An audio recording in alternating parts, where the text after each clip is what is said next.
Fala galerinha da Gambi, estamos aqui hoje para passar uma dica para você sobre lava-jato. Nesse caso aqui um lava-jato muito antigo, Lavor Wash, tá?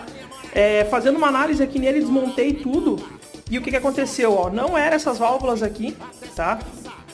Não foi essas válvulas o problema, todas elas estão boas, em ótimo funcionamento. O problema foi uma sujeira que entrou numa dessas válvulas aqui, ó, um grão de areia bem grande que fez a obstrução de uma dessas válvulas. Então só foi apertar aqui para baixo, usar a ação da gravidade, tirar esse grão de areia e a máquina vai voltar a funcionar. Junto a isso, obviamente, colocar um filtro novo aqui ou fazer a limpeza do filtro. Se você tiver filtro aqui, faça a limpeza, se não tiver, procure para colocar, porque vai fazer diferença aí.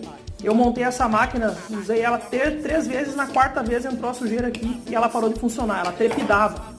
Fechou? Um abraço!